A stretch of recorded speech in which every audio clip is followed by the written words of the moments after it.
All right, welcome back to the channel, man. We're going to talk about another hot fight coming up in not too long, and that is between Vasyl Lomachenko, Teofimo Lopez, but also the outcome of that fight, no matter who wins, must fight Devin Haney or you're a duck. We're going to talk about those two things. And Teofimo Lopez going in on Vasyl Lomachenko, calling him a conniving S.O.B. that he just does not like. And I think there's some truth to the conniving part. The S.O.B., I'll leave to your imagination. Let's talk about those things in this here video.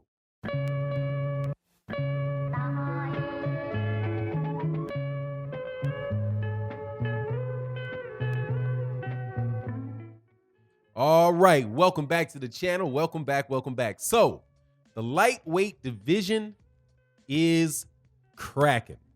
You have, I think that it is the second hottest right now. Third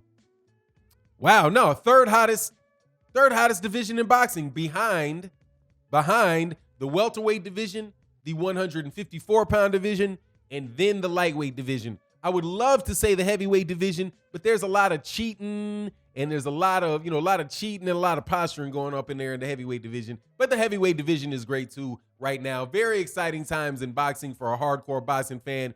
Ain't no shortage of stuff to talk about. One of the things we've been talking about for a while has been the Teofimo Lopez, Vasyl Lomachenko fight, which will, like the Jermell Charlo versus Jason Rosario fight that's coming up this weekend, will be for 3 of the major championship belts. And note, I said 3, I did not say 4. I said 3, I did not say 4. 4 would include the WBC, the WBA, the IBF, and the WBO. That would be all 4, right? However, the franchise champion is not a belt that can be earned in the ring, so it's not there. And guess who owes the WBC belt and is the key to the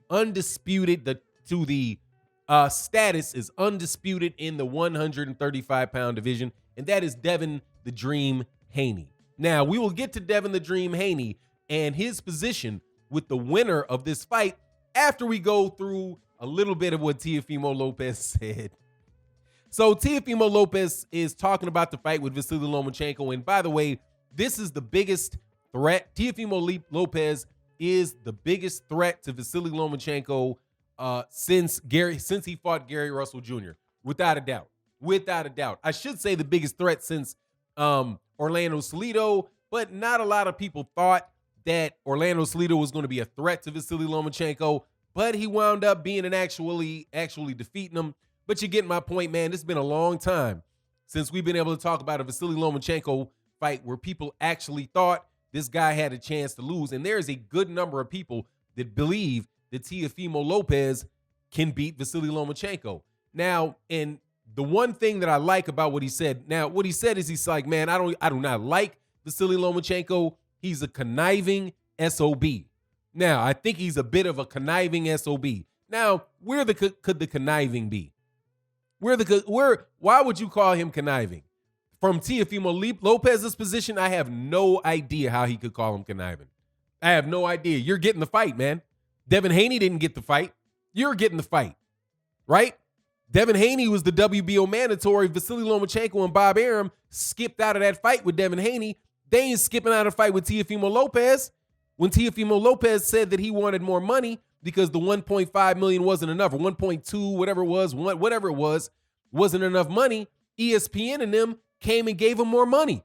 Vasyl Lomachenko initially said that he would be willing to give up some of his purse to fight Teofimo Lopez. So the conniving part from the perspective of Teofimo Lopez, I don't get. Now, if it was Devin Haney that was calling Vasyl Lomachenko conniving, then yeah, I think that really could be true, because Vasyl Lomachenko ducked Devin Haney. Devin Haney did all the work Devin Haney needed to do to become the WBC to get a shot to become mandatory for the WBC title, right? And then Vasyl Lomachenko, who never held a WBC belt before, right, is not going to be moving up any more weight classes, was given the same franchise title that Canelo Alvarez was given. Now, if you're not familiar with the franchise title, it is basically what should be referred to as a license to duck. You, as that champion, you're the champion, and then you never have to face a mandatory. Now, watch what they do, okay? In this fight, now, while Devin Haney could call Vasyl Lomachenko conniving, he can also call. All right, excuse me, man. I got a phone call in the middle of doing this. So anyway, Devin Haney could call Vasyl Lomachenko conniving because he got over on him with that franchise thing. But Devin Haney can point the same argument at Teofimo Lopez and say the same thing for him because Teofimo Lopez asked, and my understanding was allowed to fight for the designation of franchise champion, which is a duck.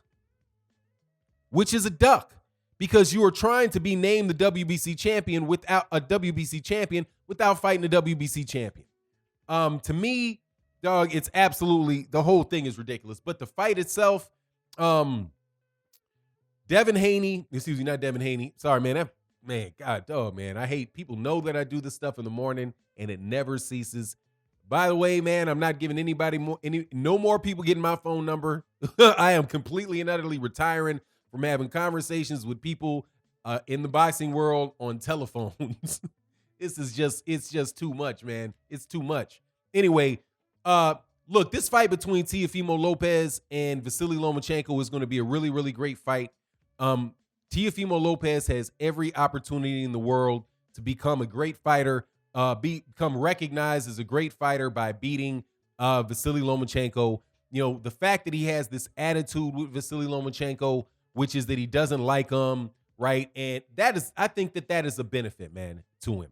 Because, you know, I do believe, even though I used to get on people a lot about this whole Matrix thing, I do believe that there was a period in boxing, though, where a lot of fighters that fought Vasyl Lomachenko just got in there expecting to lose. Now, he was fighting lower level competition, right? And anybody that says that that's not the truth is just, I mean, come on, man. Those guys, Miguel Mariaga, a little Guillermo Rigondeaux, Jason Sosa, Nicholas Walter's been off a year, man. And the other people whose names I can't even remember. No, man, these guys are not going there. Most of those guys didn't go in there with any idea or really any belief that they could win that fight, whether it's because of stuff that happened inside the ring or stuff going on outside the ring. They didn't believe that they had a realistic expectation of victory in that fight. And I do believe that that's a real thing. I think that is a real thing in Vasyl Lomachenko's, an earlier portion of Vasyl Lomachenko's professional career. With Teofimo Lopez, I just don't see any of that. I see a guy that really believes that he is special in Teofimo Lopez and that he is destined to beat Vasyl Lomachenko. I believe that he has been working for a very long time with that in mind, and he has the talent level, and he definitely has the talent level to pull it off. So even the fact that he's being disrespectful with Vasyl Lomachenko and trying to get underneath Vasyl Lomachenko's skin, I think is a good thing, and that's a good sign for Teofimo Lopez in this fight. And you can tell that Teofimo Lopez is getting under Vasyl Lomachenko's skin because Vasyl Lomachenko is saying things like, you can't get away with saying things like that in my country, right? Because that's real. If those type of disrespectful things you expect to be in a real fight where he's from. And, he's from the former Eastern Bloc of the USSR. I believe that's what Ukraine is. And I do believe they speak Russian. So, that he comes from an area of the world where they have there's a lot of very hard people and a lot of people that have been, that are not unfamiliar with conflict. So I believe that Vasyl Lomachenko was serious when he said that. But the fact that he might feel like he needs to be, in a more aggressive mood than usual with a big, strong puncher like Teofimo Lopez, man, that really can work to your detriment and you can wind up flat on your back. You know what I mean? But anyway, that's my take on the matter. You let me know what you think. Thank you so much for continually supporting the channel. I know sometimes I take, points of view that, one side of the people that support the channel and, the other side of it ain't always happy with it. It's just what it is, man. And I apologize. I don't apologize. I appreciate that you guys can accept that fact. And that we can have honest boxing conversations about how we each feel, as long as we're not disrespectful to one another. But anyway, that's my take on the matter. You let me know what you think. And with that, I'm out. Peace.